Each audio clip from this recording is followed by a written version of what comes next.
será identificar las principales características de la anemia de células falciformes para la práctica médica, comprender la diferencia y puntos clave de la clínica y su tratamiento para su aplicación con el paciente y pues aplicar la bibliografía al caso clínico pues para un análisis enriquecido. Estos son los puntitos que vamos a abarcar rápidamente en la exposición.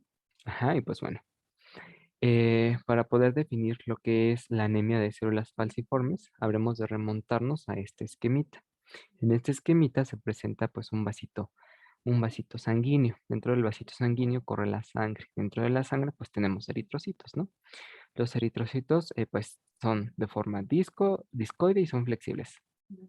Dentro de bueno, en los eritrocitos pues encontramos a la molécula de la hemoglobina. Esta, en el 96 al 98% del humano, la estructura de la hemoglobina está conformada por una hemoglobina A y el resto por una hemoglobina A2. Estas estructuras son las fisiológicas. Cada cadena de hemoglobina está unida también o posee un grupo M. Cuando falla la estructura de esta molécula de hemoglobina, tenemos a las hemoglobinopatías. ¿Qué son las hemoglobinopatías? Pues es un conjunto de alteraciones justamente en la estructura de la molécula de la hemoglobina que van a ser secundarias a mutaciones genéticas. Dentro de estas hemoglobinopatías encontramos a la anemia de células falciformes o también denominada panocitosis. Esta es un conjunto, es un grupo de trastornos que va a ser de carácter hereditario de la hemoglobina. La hemoglobina posee una estructura hemoglobina S o hemoglobina falciforme y esta afecta pues a los glóbulos rojos. Esta hemoglobina S o hemoglobina falciforme, que lo veremos a detalle más adelante, condiciona que los glóbulos rojos pierdan su forma, aquí su forma bonita, ¿no? Y entonces tomen una forma en media luna o se describe en forma de hoz. Estas células, eh, por esta alteración estructural que tienen, no se doblan y no se mueven fácilmente, pues por los vasitos sanguíneos. Esto va a impedir o va a bloquear la circulación sanguínea. Y pues bueno, hay que tener en cuenta estos tres puntos de la triada que nos explicará un poquito más adelante Fer, a detalle de la anemia de células falciformes, pero pues entran dentro de la definición. Encontramos a la hemólisis crónica, a la asplenia funcional y a y a las crisis episódicas de dolor. Ok, vamos a hablar un poco de la genética de esta enfermedad. Y pues esta tiene una herencia autosómica recesiva. Quiere decir que deben estar presentes dos copias del gen anormal para que se desarrolle la enfermedad o el rasgo característico. Por lo tanto, vamos a tener a personas de tipo heterocigotas y homocigotas. Heterocigotos cuando van a tener solamente el rasgo morfológico drepanocítico, es decir, solo un gen alterado, y el homocigoto que sí va a presentar la anemia de células falciformes. Y por ejemplo, en esta imagen, pues podemos ver que ambos padres tienen el rasgo solamente de las células falciformes. Por lo tanto, cada uno de sus hijos va a tener 25% de probabilidad de heredar los genes. Y aquí, por ejemplo, dos de los hijos solo van a heredar un gen de hemoglobina S. Por lo tanto, van a ser heterocigotos y van a presentar el rasgo. Pero uno de sus hijos tuvo la mala fortuna de heredar ambos genes de ambos padres. Por lo tanto, va a ser homocigoto y va a presentar la patología. Ahora, ¿qué va a pasar en esta mutación? Esta mutación se va a dar en un sexto codón de las cadenas globínicas beta en el cromosoma 11. Esta va a generar una sustitución de adenina por timina. Entonces, al generar las proteínas, van a generar una valina, donde normalmente sería ácido glutámico.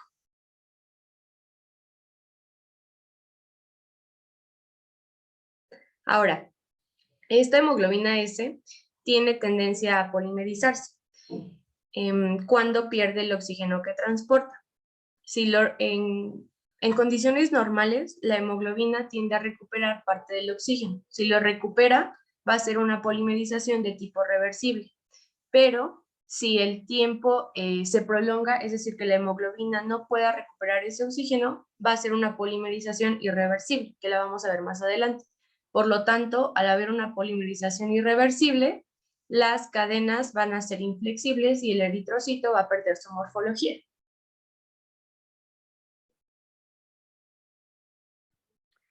Dentro de de estas mutaciones podemos identificar distintos fenotipos.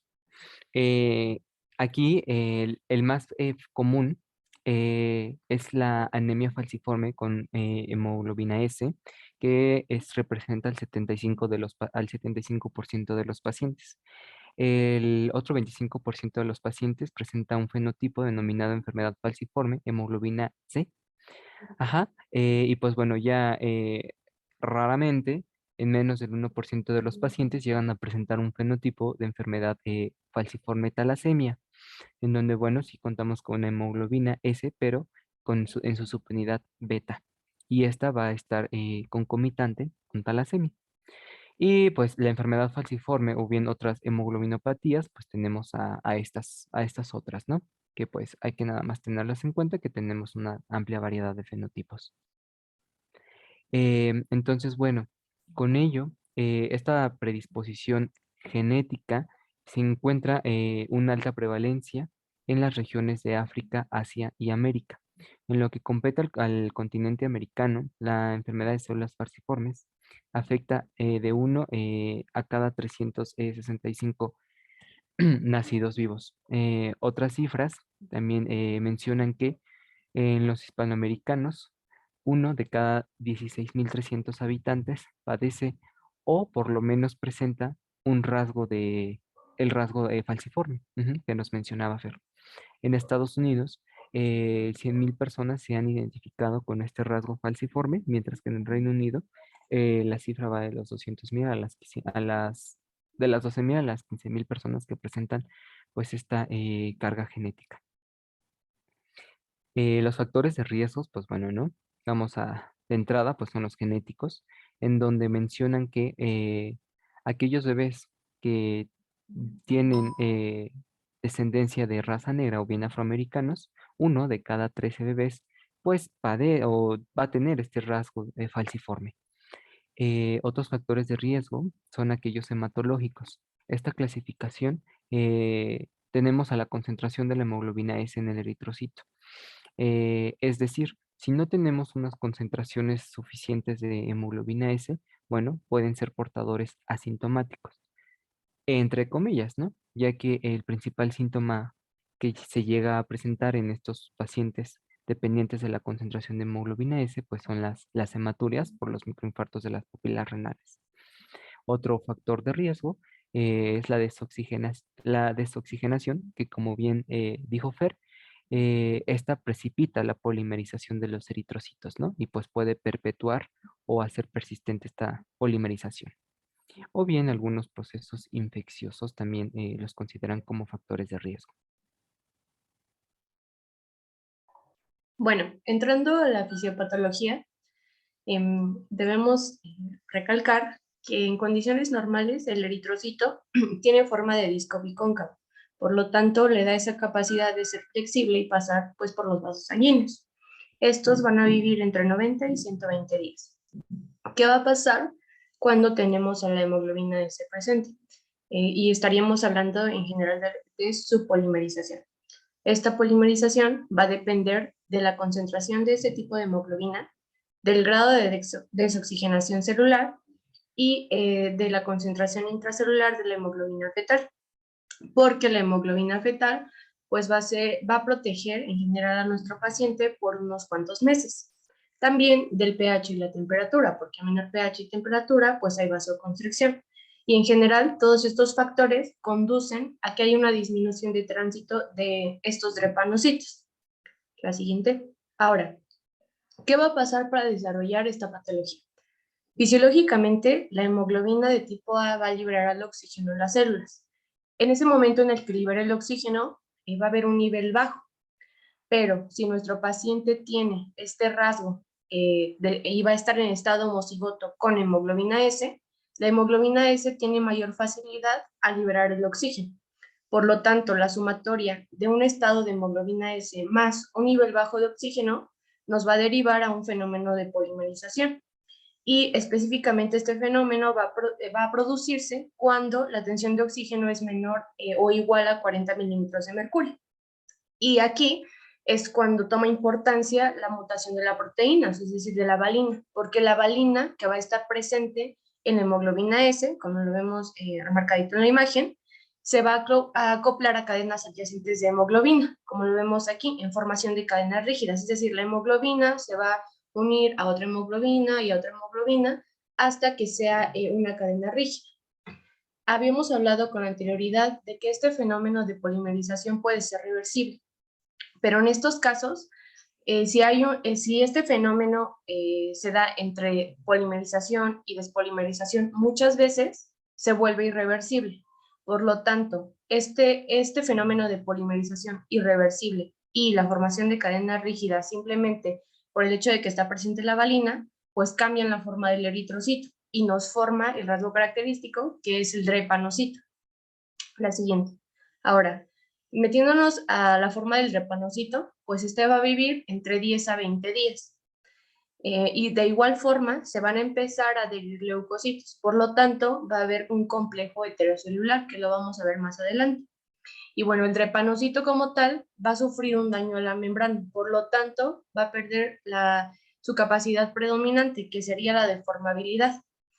Y bueno, aquí también se va a activar por el daño a la membrana un canal que se llama canal de Gardos. El canal de Gardos es un canal que controla el flujo entre potasio y agua hasta el medio extracelular. Por lo tanto, cuando se activa este canal y se desregula, va a haber ruptura, deshidratación del eritrocito y vasoclusión. La ruptura va a generar hemólisis, la vasoclusión, hipoxia y dolor. Y bueno, nada más como dato, se dice que estos pacientes que cursan con anemia de células falciformes, por la hemólisis, tienen protección contra Plasmodium falciparum. Y esta es una imagen pues más representativa, donde tenemos a un eritrocito normal de tipo bicóncavo, donde la hemoglobina S está oxigenada, pero al tener una presión de oxígeno disminuida, pues estas hemoglobinas empiezan a polimerizar y aquí vemos como todas se van juntando hasta juntarse todas en total, formar cadenas rígidas y el eritrocito pierde su forma. Ahora, pasando a la clínica, podemos evidenciar tres primeros signos y síntomas, que sería la ictericia por la hemólisis que está sufriendo nuestro paciente, irritabilidad o fatiga por la anemia que va a presentar, y por último, tumefacción dolorosa, específicamente en los dedos de las manos y los pies, que esta la vamos a conocer como dactilitis. Algunas bibliografías manejan que también parte de estos primeros signos y síntomas van a ser las crisis agudas de dolor, que van a ser de duración variable y se presentan en distintas partes del cuerpo. Estas pueden ser desencadenadas igual con el frío, con el cambios en el ambiente, el estrés, deshidratación y en el caso de las mujeres igual por la menstruación. Podemos tener dos tipos de clínicas. Esta va a ser muy variable entre pacientes dependiendo del rasgo que tengan. Son heterocigotos u homocigotos. Generalmente podríamos decir que los pacientes con rasgo falciforme tienen una forma sintomática, sin embargo, sí van a presentar síntomas y signos. Y los casos severos los van a presentar de los de rasgo homocigoto.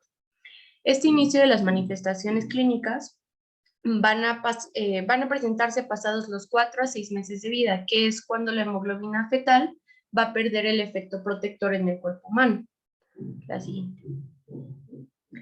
Entonces, la triada clínica se presenta por la anemia hemolítica crónica, esto porque ya vimos que los drepanocitos tienden a morir entre 10 a 20 días, por lo tanto el cuerpo pues tiene que crear más eritrocitos, pero pues todos tienen el mismo rasgo, entonces van a estar muriendo.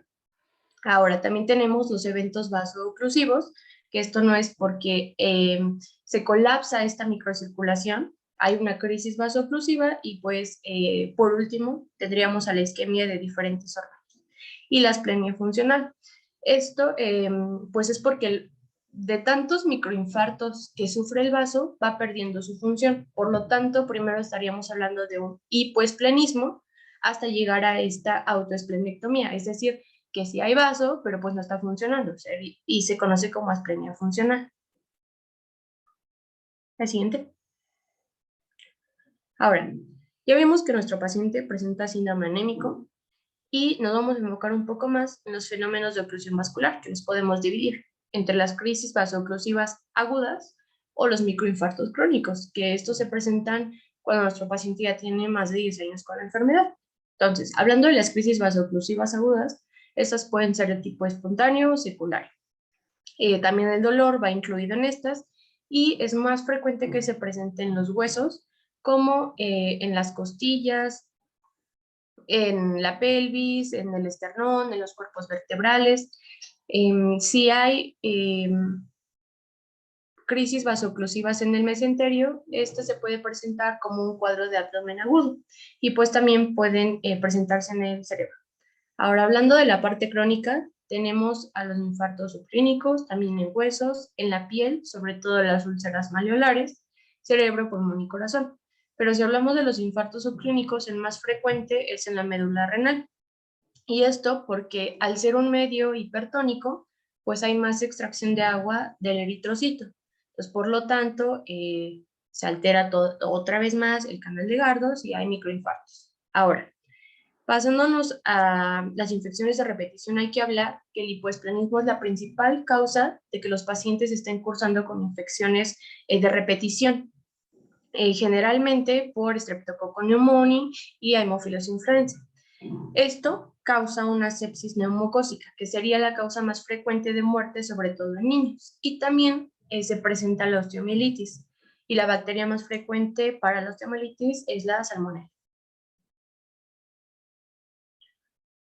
En datos de laboratorio, pues tenemos que pedir de cajón biometría hemática y química sanguínea. En la biometría hemática, los datos más relevantes sería una hemoglobina entre 6 y 9 gramos sobre decilitro. La anemia que vamos a encontrar va a ser de tipo normocítica normocrómica, reticulocitosis y leucocitosis. Ahora, la leucocitosis es importante si nuestro paciente sí está cursando con infección y sobre todo porque en la fisiopatología yo les mencionaba que los drepanocitos se van a juntar con los leucocitos para formar complejos heterocelulares. Entonces, este recuento alto de leucocitos va a predecir la gravedad y la mortalidad de los drepanocitos por qué tan adhesivos sean a este tipo de células. En la química sanguínea, por la hemólisis podemos encontrar aumento de la bilirrubina indirecta, por infecciones, aumentos de IgA. Ahora, la electroforesis, esta se hace con APH alcalino y esta técnica no es más que demostrar la presencia de hemoglobina S que va a estar moviéndose detrás de la hemoglobina A. Y los resultados que podemos obtener es, en rasgos heterocigotos, la hemoglobina A sí va a estar predominando en un 60%, la hemoglobina S 40%. En homocigotos podemos encontrar que solo hay hemoglobina S sin hemoglobina A, o bien la hemoglobina S va a estar presente en más del 50%. Y la hemoglobina fetal en ambos casos se va a encontrar pues aumentada, ya sea entre el 5 y el 15% por el factor protector que produce en el cuerpo. La siguiente. Ahora, hablando del frotis, pues lo característico es encontrar a los drepanocitos. La siguiente. Y también podemos encontrar los cuerpos de Howell-Yoli, que estos son patognomónicos cuando nuestro paciente está cursando con atrofia esplénica, que son restos del núcleo de los eritrocitos. Y los cuerpos de Heinz, que los cuerpos de Heinz no son más que precipitados de hemoglobina, pero esos no se van a evidenciar con la tinción normal, debe ser una específica. Y bueno, pues a esta clínica le podemos agregar diversas complicaciones. De entrada podemos mencionar al síndrome torácico agudo, el cual pues va a ser el daño en el parénquima pulmonar y va a estar representado por un dolor en el pecho, por fiebre y por disnea. Las crisis de dolor, como bien lo mencionaba Fer, estas Pues bueno, pueden estar los sitios en donde más pueden ser comunes como complicación, pues pueden ser en tórax, abdomen, extremidades superiores y extremidades inferiores. Pero como complicación, o para que se considere crisis de dolor de complicación, tiene que tener un efecto desencadenante o una causa. A esto se relacionan la altitud, el estrés o la deshidratación. Estas crisis de dolor, pues en complicación se pueden condicionar como un dolor crónico y pues en algunos pacientes se llega a observar retraso en el crecimiento y problemas oculares. Y pues bueno, los cálculos biliares por el aumento, por el acúmulo de bilirrubina, pues por la hemólisis, ¿no? Otras complicaciones, bueno, podemos tener problemas cardíacos, ajá, es decir, angina, dolor en el pecho, ¿no? Igual, por el fenómeno vasoclusivo. Problemas en las articulaciones, pueden estar presentes las necrosis avasculares o asépticas y pues los problemas renales, ¿no? Lo que bien mencionaba Fer, pero clínicamente podemos encontrar enuresis nocturna, micción incontrolada, orina concentrada o bien poliuria. Igual podemos tener problemas intrahepáticos. Estos son poco comunes, pero muy graves. Y pues no es más que el bloqueo de la microcirculación y estaríamos hablando de una colestasis intrahepática. También tenemos el problema en los hombres del priapismo, que cuando es mayor a 4 horas sabemos que se convierte en una emergencia médica. Pero ¿qué va a pasar cuando tienen ataques repetidos y graves? Estos van a requerir una descompresión quirúrgica. Por lo tanto, al ser frecuentes, generan impotencia en nuestros pacientes. Y por último, dentro de estas complicaciones tenemos al derrame cerebral silencioso, que al no producir una clínica característica, pues debemos de estar pendientes, sobre todo en los pacientes homocigotos, y va a requerir para su diagnóstico pues la resonancia magnética. La siguiente.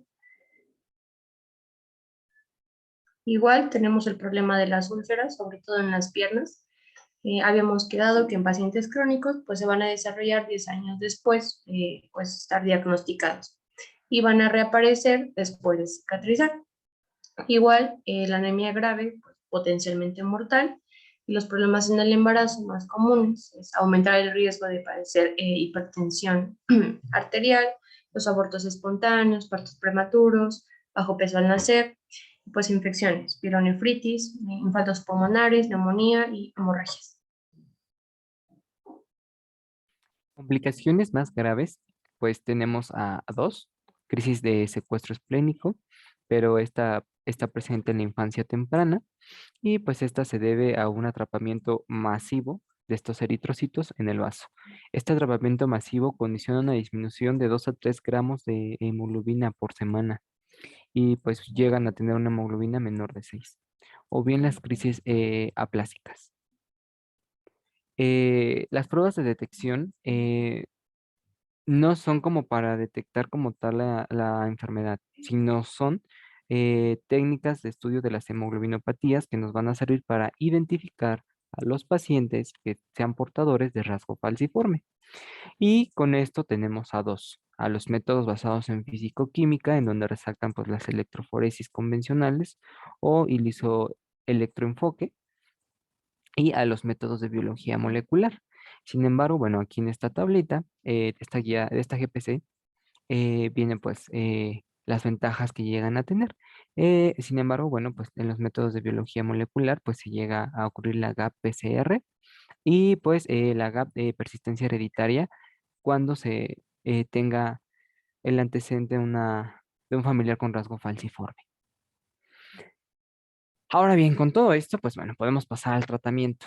Eh, La bibliografía menciona que no existe un tratamiento específico para la anemia de células falciformes. Sin embargo, la atención al paciente va a estar condicionada meramente por el cuadro clínico que presente, ¿no? Como vimos, puede tener muchas afecciones pues multisistémicas. Lo que sí está bien recomendado pues es evitar los factores que desencadenen las crisis, pues para evitar que se vuelvan persistentes. Entonces, bueno, podemos evitar, bueno, aconsejar que eviten los calores, digo, los cambios bruscos de temperatura como calor o fríos extremos, los lugares de altitud o presurizados, ya que estos pues disminuyen la luz vascular y pues aumentan aumentan la probabilidad pues de eventos vasooclusivos. Y pues el estrés, ¿no? Igual, por actividad colinérgica, vasoconstricción, menos luz capilar y pues más aumento del fenómeno vasoclusivo. Recomendar el estilo de vida saludable, actividad física, cero alcohol, cero tabaco, ¿no? Por el mismo principio. Y pues si queremos algún tratamiento específico, pues podemos dar los siguientes. O bueno, está recomendado la transfusión, es decir, pues recibir los eritrocitos que contengan concentración normal de hemoglobina A. Cuando se transfunden a los pacientes de estas enfermedades, el objetivo es disminuir las concentraciones de la hemoglobina S a menos del 30% de la hemoglobina total. Entonces, con esto se busca que a largo plazo se suprima la producción medular de glóbulos rojos, pues para evitar que se tenga mayor concentración de hemoglobina S, ¿no?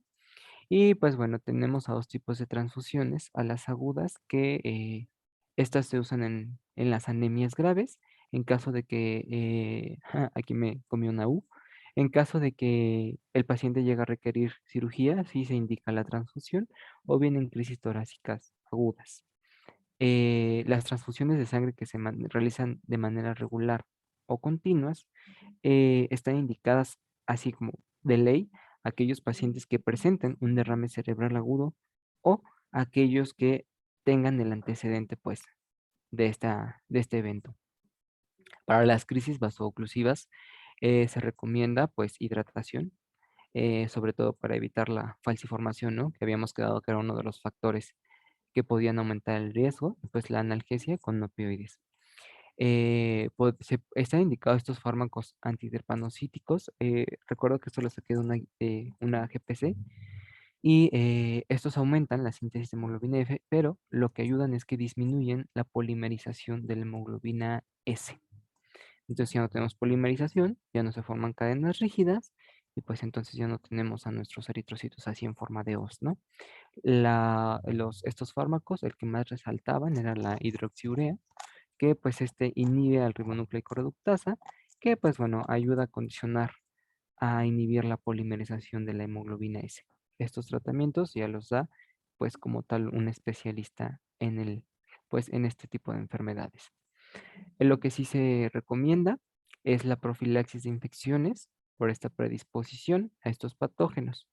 Esta está indicada a partir de los 2 meses de vida o bien en cuanto se confirme el diagnóstico y el mantenimiento es indefinidamente o por lo menos hasta los 5 años del paciente. Eh, las únicas indicaciones para suspender esta profilaxis con penicilina es esplenectomía quirúrgica o bien si se tiene alergia a la penicilina no se suspende, se cambia por eritromicina. Y bueno, ya para concluir, pues el pronóstico de nuestros pacientes. Anteriormente, el 50% de los pacientes no vivían más de 20 años y pues la esperanza de vida era hasta los 50 años. Actualmente, pues de esta edad, la expectativa de vida aumentó en un 98%. Entonces, nuestros pacientes, entre comillas, podrían vivir una vida normal, pero deben estar consultando al médico cada 3 a 12 meses, esto dependiendo de las manifestaciones clínicas que tengan.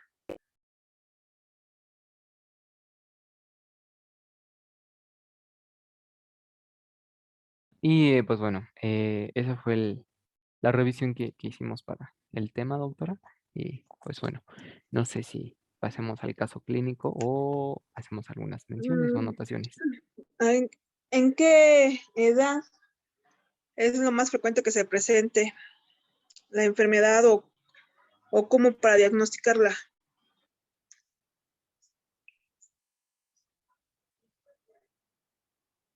¿O en qué edad es la mayor incidencia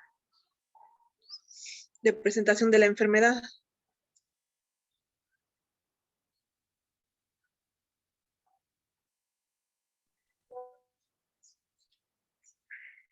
¿Mandé? Sí, bueno, como lo mencionaba Fer, después se identifica cuando se pierde la protección de la hemoglobina fetal. Se puede empezar a Ujú. diagnosticar después de los 4 meses de vida. Muy bien. Ajá. Oye, y una pregunta, por ejemplo, pues si tienen anemia, les podemos dar hierro, aplicar hierro intramuscular o darles hierro tomado.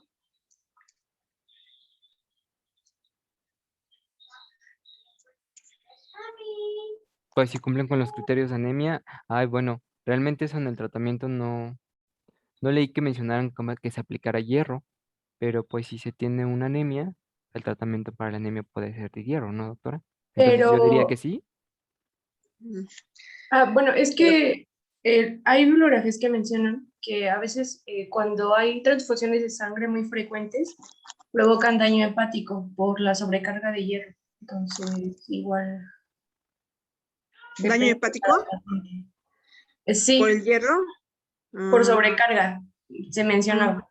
No investigué más, doctora. Entonces no le podríamos hierro. No se les debe de estar aplicando hierro porque la alteración no es en la capacidad de captación del hierro, sino más bien en la forma de la hemoglobina. Entonces, si ustedes le están aplicando hierro, pues pueden ocasionar una hemosiderosis, ¿sí? Entonces, este hierro se empieza a acumular en otros órganos. Entonces, no es muy adecuado. Igual, a veces, si están recibiendo muchas transfusiones, esos pacientes, pues también pueden tener mayores cantidades de hierro y igual hacer daño, ¿no? Entonces, también se les puede dar, o sea, hay que tratar cuando vengan las crisis de drepanocíticas, pues tratarlas, ¿no? Darles la analgesia que se les debe de dar y ya. eh, la, Se les puede hacer trasplante de médula ósea, que según ellos sugiere que es, que es una buena terapia que tiene éxito pues en estos pacientes. Ahora sí, vamos a pasar al caso clínico. Ok, doctora. Entonces, bueno, pues el caso clínico es el siguiente y es un niño de 18 meses de edad que acude a urgencias por presentar irritabilidad, llanto inconsolable y aparente dolor abdominal. No tiene vómitos ni fiebre y el tránsito intestinal es normal. No se asocian síntomas catarrales. A los antecedentes heredofamiliares encontramos padres originarios de Guinea Ecuatorial, no consanguíneos, madre diagnosticada con talasemia. Abuela materna, finada, transfundida en varias ocasiones. Se desconocen más datos. Antecedentes neonatales y perinatales. Parto eutóxico a término las 39 semanas de gestación con un peso de 3,200. Cribado de enfermedades metabólicas negativo. Lactancia materna durante 6 meses y ausencia de intolerancias alimentarias posteriores. Antecedentes personales patológicos. No presenta enfermedades previas de interés. Viajes al extranjero, contacto con animales y se niega ingesta de medicamentos. A la exploración física, es un niño de raza negra con medidas antropométricas normales para la edad, un buen estado general, adecuada hidratación y perfusión, sin lesiones en la piel, pero con palidez de mucosas. El abdomen se encuentra distendido y difícilmente palpable por irritabilidad y se palpa el polo del vaso. En las pruebas complementarias se detecta una hemoglobina de 7,1 gramos por decilitro, LDH de 1,5, bilirrubina de 2,35, heptaglobina de 5 miligramos por decilitro y un ego normal. A la electroforesis, resencia una banda con movilidad correspondiente a hemoglobina S con hemoglobina fetal y hemoglobina A2 normales. En los padres el diagnóstico de portadores de un rasgo falciforme. Entonces, bueno, pues la primera pregunta es ¿qué factores de riesgos identificas en el paciente? Inciso A, raza negra, madre con talasemia, abuela con antecedente de transfusión, raza negra más transfusiones o madre con talasemia.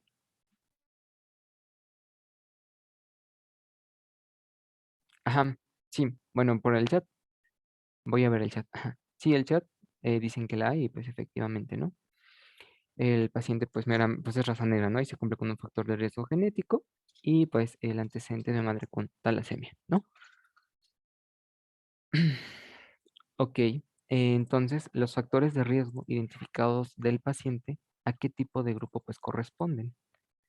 ¿A los hematológicos, a los genéticos, a los ambientales o a los toxológicos? Exacto, ¿no? Meramente pues genéticos, ¿no? Sobre todo resaltar que esta enfermedad consta de un papel predominantemente pues hereditario. Ahora, el valor de la hemoglobina del paciente corresponde al diagnóstico de, bueno, no sé si recuerdan la hemoglobina del paciente o si quieren que lo regrese, pero solo el único valor de la hemoglobina que representa hiperglobulinemia, plaquetopenia, anemia o anemia falciforme. Exacto, ¿no? Nada más es solita, pues anemia, ¿no? Por el simple resultado de la hemoglobina solita. Con la presencia de hemoglobina S en el paciente, pues confirmas el diagnóstico de, pues, justamente, ¿no? Ahora sí, si ya identificamos la presencia, entonces ahora sí ya podemos ponerle apellido a la anemia, ¿no? A la anemia falciforme. Exacto. Y pues bueno, la terapia de elección para el paciente, ¿cuál sería?